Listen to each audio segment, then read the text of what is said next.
last summer, I bought a one-way ticket to India. I had been studying meditation for a while, and it had such a profound effect on me that I decided to just dive in headfirst on a spiritual pilgrimage. Eckhart Tolle, I was listening to a talk, and he said that India is the most direct route to learning how to live in the present moment. In India, nothing, not even the buses run on time, yet everyone seems to get where they need to go. Funny thing is, I found the exact opposite to be true when I arrived in India. I found it extremely difficult to live in the present moment. With the enormous crowds and everybody trying to take my picture all the time, not because I was pretty, but because I was white, and beggars chanting, Om Namah Shivaya, Om Namah Shivaya, Om Namah. Oh, and the monkeys. Oh, there were monkeys everywhere. And these aren't cute little cuddly monkeys like you see in the zoo. No, these monkeys were ruthless. The streets were their territory, and they would do anything to steal your bananas. Now, I know it sounds silly, but it's true.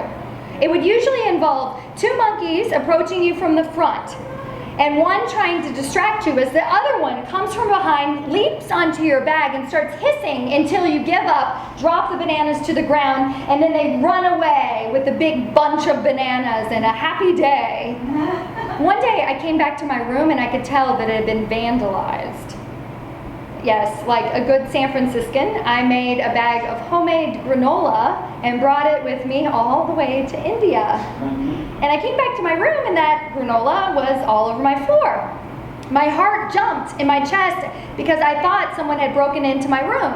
But no sooner did I think that when I looked out the window and I saw this little monkey trying to squeeze back through the bars for one last bite. I screamed and ran out into the hallway and left the door wide open, which was a really bad idea in retrospect because two monkeys ran past me and back in through the open door and started having a feast on my granola in the middle of my floor. I didn't know what to do. I panicked. I just looked at them and I started shouting, yeah, yeah, yeah, yeah, yeah. And they're looking up at me like, yeah, right. A German friend of mine, he heard my panic and he came running to my rescue. He stood strong and proud and he shouted, "Wer sick dick!"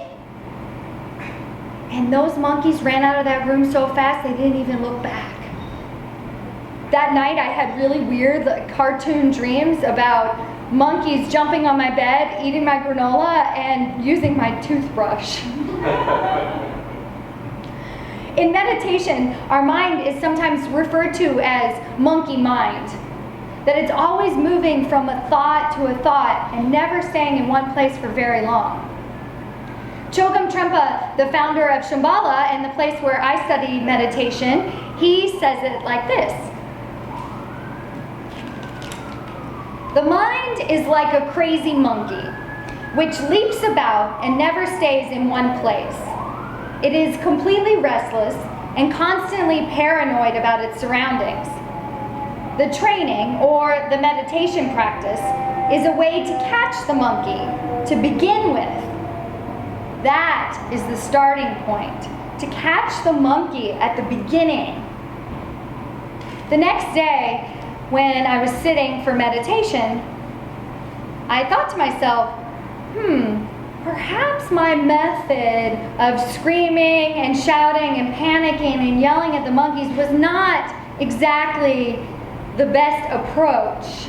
And I thought about my friend and how strong he was and stood tall and proud.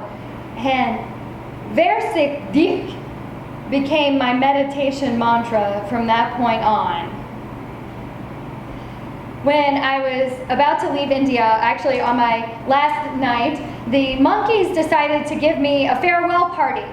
I heard a gentleman shouting in the hallway, and I could tell that he was yelling at a couple of ruthless monkeys, and I actually giggled to myself, and I was like, that'll never work. And I come out of my room ready to be strong and proud as the monkeys leap onto the crotch of my low-hanging Afghani pants and start swinging back and forth. But instead of panicking, I closed my eyes, took a breath, and I thought my mantra in my head. And suddenly, the monkeys just let go and ran quickly out the hallway into the courtyard. Our mind is a very powerful tool. We have ways that we can use our mind. We just need the tools to know how to do it.